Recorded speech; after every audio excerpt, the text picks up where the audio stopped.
하지만 채 아쉬움도 없었다.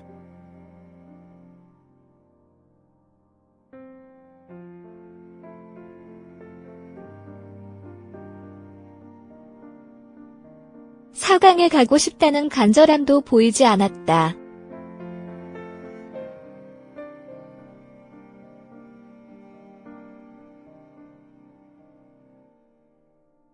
오히려 상대팀 능력을 간과했다.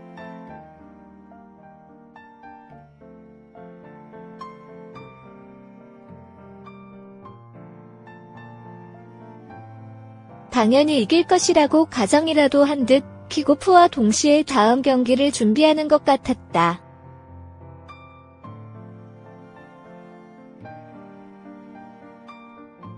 우리는 월드컵 때 공은 둥글고 모든 가능성이 열려있음을 증명한 팀이다.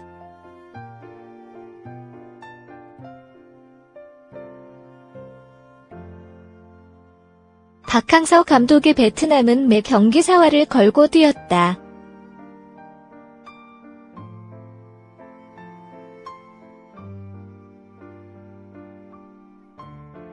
그래서 이번 실수는 더욱 치명적이었다.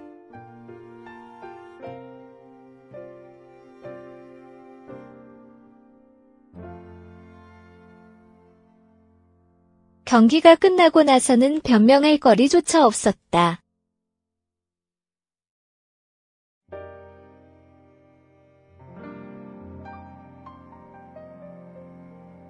상대가 침대 축구를 하지도 않았고 그냥 못해서 진 경기였다.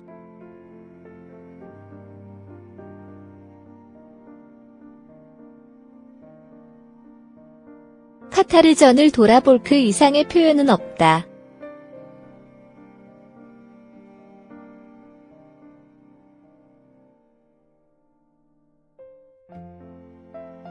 모든 요소들을 떠나서 가장 큰 문제는 아니랍니다.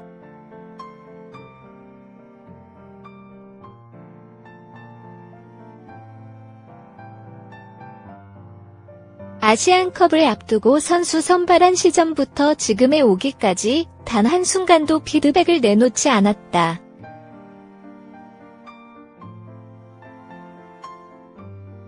문제점이 생기면 고치기보다는 다음 경기를 기다렸다.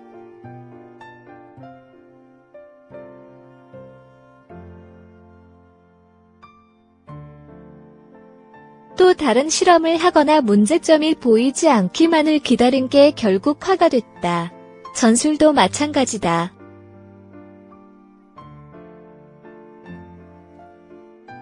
토너먼트는 언제든지 짐을 쌀 수 있는 단계다.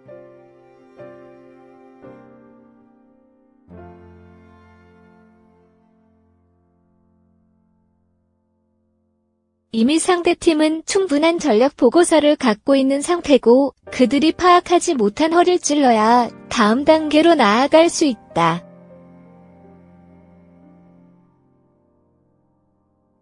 하지만 이미 상대팀의 손에 있던 전술과 전략만으로 경기에 나섰다.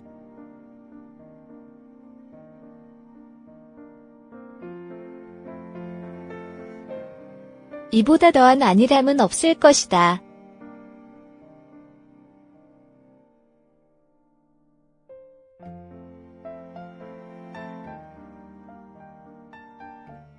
물론 벤투호와 선수들에게 모든 책임을 묻고 싶지는 않다.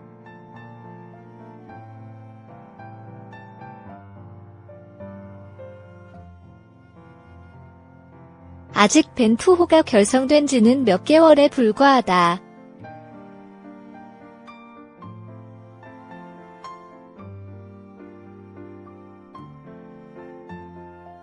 단 몇 개월간의 훈련과 경기로 완성된 팀을 기대하는 건 무리다.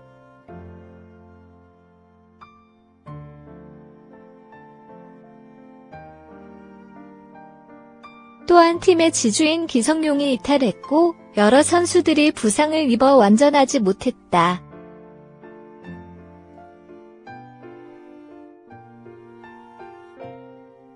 다만 이번 아시안컵이 무언가 팀에 도움이 되었으면 하는 심정이다.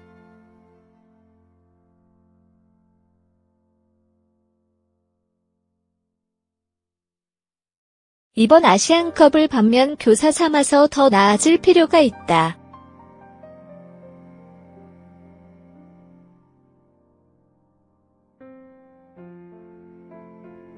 이를 위해서는 한국 대표팀의 총 3가지가 필요하다.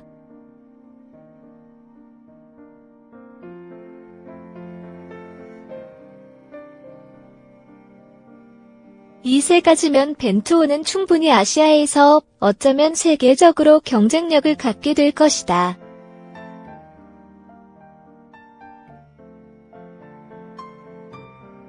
(1) 더욱 다양화된 전술과 전략.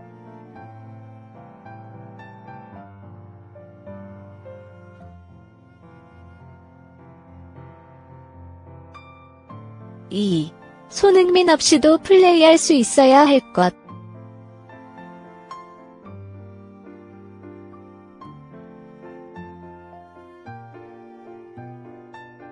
(3) 천천히, 그러나 완벽한 세대 교체.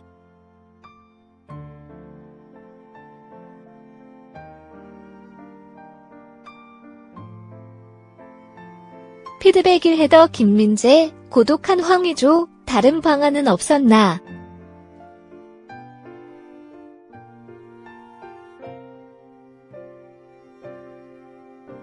가장 첫 번째로 이번 아시안컵에서 보였던 문제점은 단순화된 경기 전략이었다.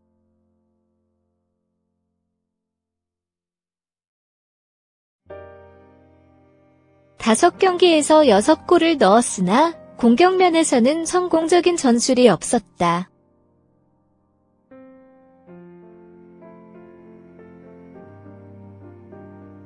손흥민에게 경기 내외로 의존되어 있었고 공격은 황의조가 혼자 이끌었다.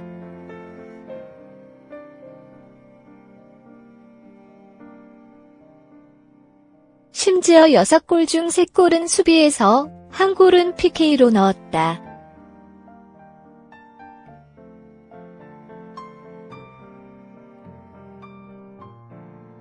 나머지 2골도 여러 번 찬스를 만든 끝에 넣은 득점이었다. 6골을 폄하하는 게 아니다.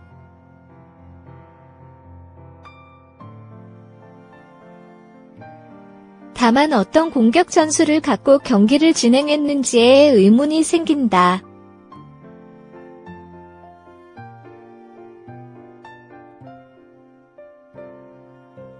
그동안 우리 대표팀은 우루과이와 같은 강팀을 상대로 긍정적인 결과를 냈다.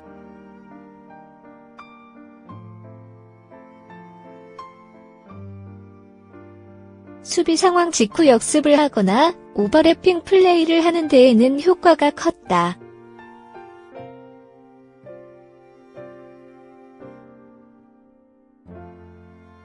하지만 이번 아시안컵에서는 필리핀과 키르기스스탄 등 상대적 약팀에 고전했다.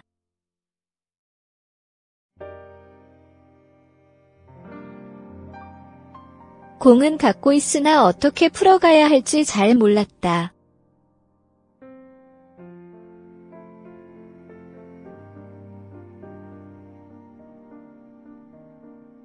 국민들이 이승우를 찾았던 이유도 그중 하나였다.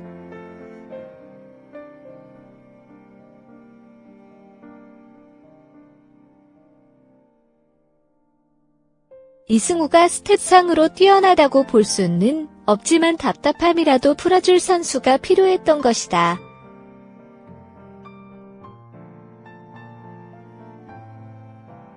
코너킥이나 세트피스 상황에서도 마찬가지였다.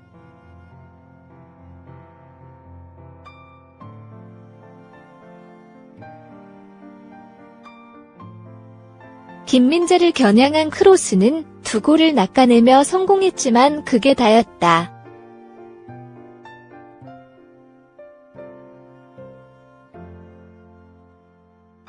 또 다른 전술 플레이는 없었고 토너먼트에서 단계를 거듭할수록 상대는 우리의 플레이를 읽었다.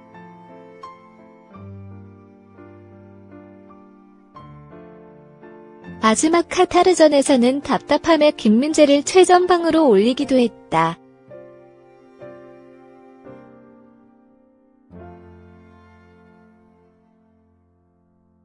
이게 답이 되었을까?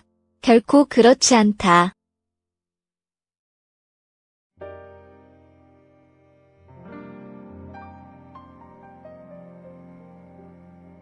오히려 헤더 플레이에 유용한 공격수를 뽑지 못한 실수를 방증하는 데에 그쳤다.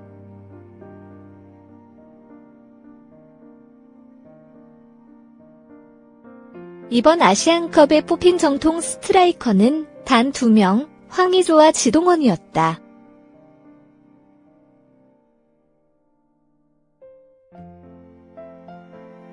황의조가 모든 경기에 선발로 나섰고 항상 지동원은 후발주자로 뒤에 나섰다. 공격 전술은 이게 다였다.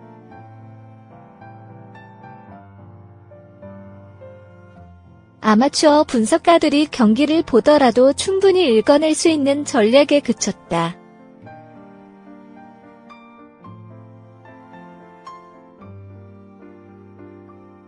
심지어 지동원은 투입 후에도 보여준 바가 크게 없었다.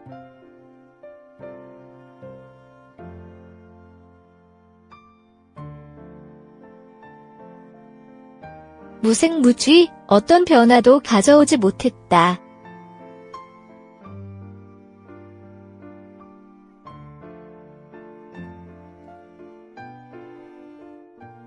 이런 탓에 김민재는 최전방에 갈 수밖에 없었다.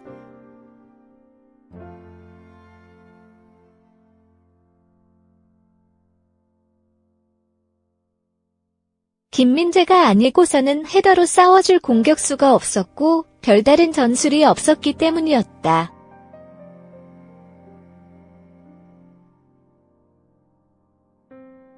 또 황의조 1인 체제로 공격진을 구성한 게 문제였다.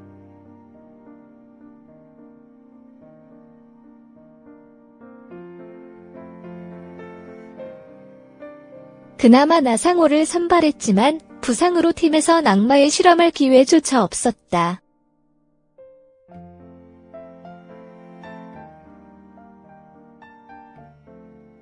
단 한 명의 공격수는 상대에게 분석당하기 쉽다.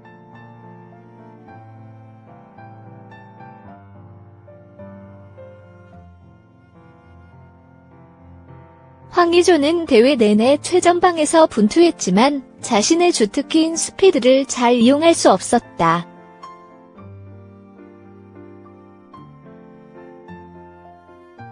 매 경기 상대는 황의조를 쉽게 막아냈고 벤투호는 이에 별다른 답변을 내놓지 못했다.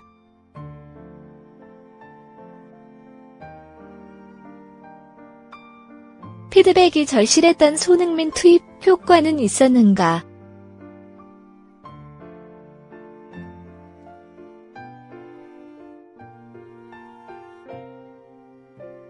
결국 지쳤던 손흥민이 한마디 꺼냈다.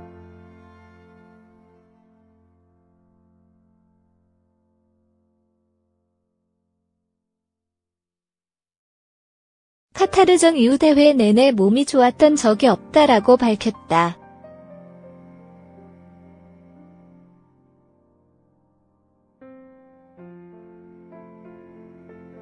하지만 돌아오는 것은 국민들의 질타뿐이다.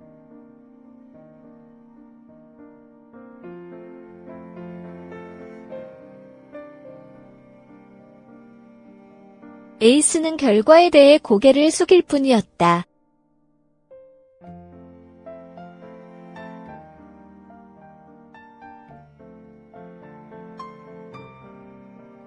큰 열정을 갖고 팀에 합류했지만 대회 내내 고전했다.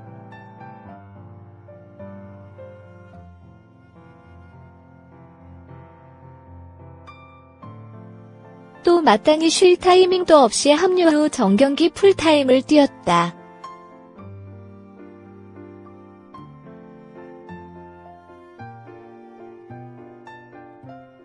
그렇다면 효과는 있었을까?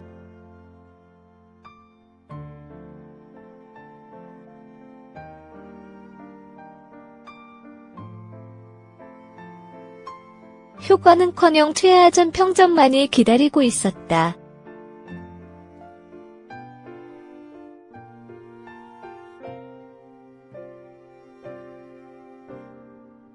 손흥민의 체력 고갈은 이미 충분히 예견되었다.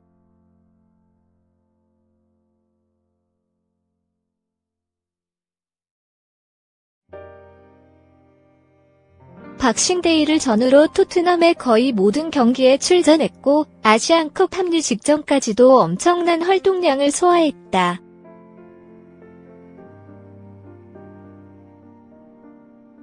그랬기 때문에 중국전의 투입을 우려했다.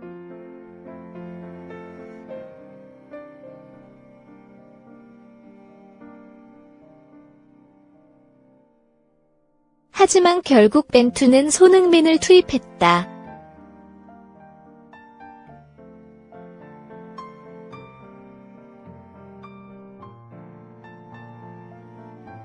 감독으로서 상황을 보고 할 수 있던 마땅한 결정이라고 생각한다.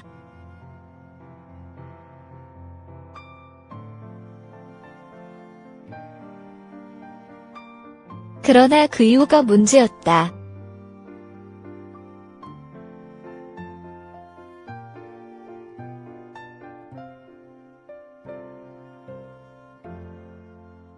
조 1위를 차지한 보상으로 5일간의 휴식이 주어졌으나 대부분의 선수들은 컨디션 회복에 실패했다.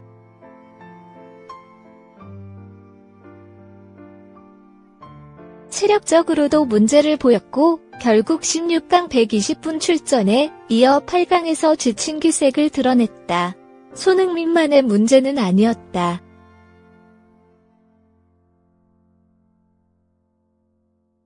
전체적으로 선수들은 지쳐 있었고 풀 전력으로 경기에 임할 수 없었다.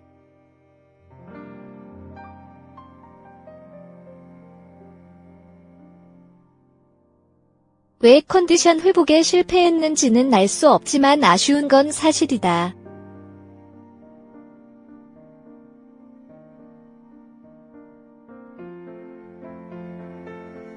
점에서 볼 때 대표팀은 손흥민 없이도 플레이할 수 있어야 한다.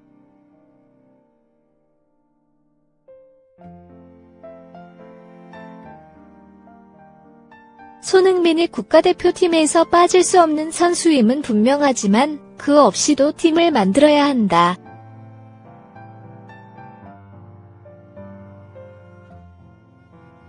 항상 우리는 손흥민의 자리를 빼어둔 채로 팀을 구성해왔다.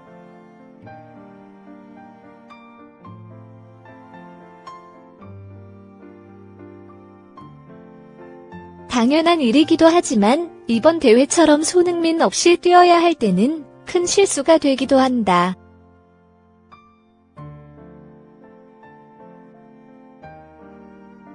그렇기 때문에 손흥민이 없다는 전제하에서도 팀을 만들어둘 필요가 있다.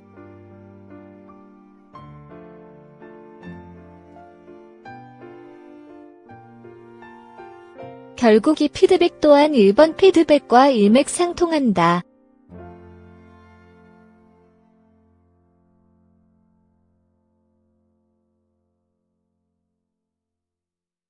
손흥민이 없는 전술도 만들어 전술의 다양화를 이뤄내야 할 것이다.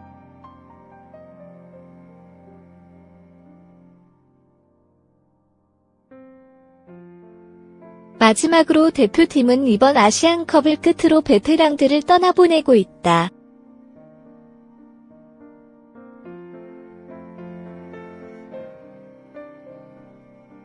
기성용과 구자철, 어쩌면 또 다른 선수들까지 태극마크를 내려놓을 것으로 보인다. 아쉽긴 하지만 당연한 순리다. 누군가가 등장하면 누군가는 그 자리를 내어줘야 한다.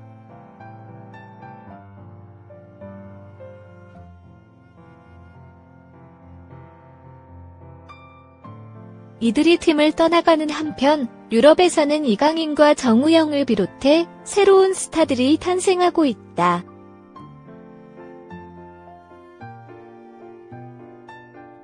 물론 성급한 세대 교체는 팀과 선수들의 모두 악영향을 끼친다.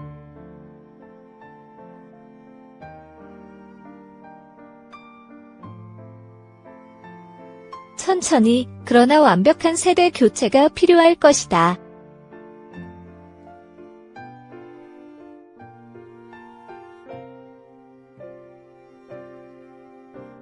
이번 아시안컵에서는 과거의 스타 선수들이 전락하는 모습을 보여줬다.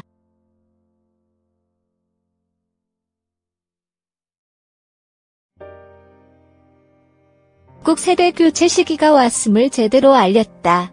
언제까지나 이들에 의존할 수는 없다.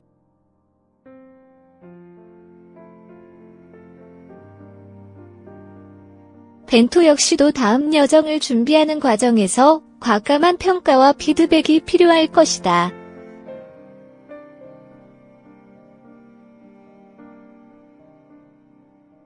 실험 경계를 두고 새 판을 짜볼 필요가 있을 듯하다.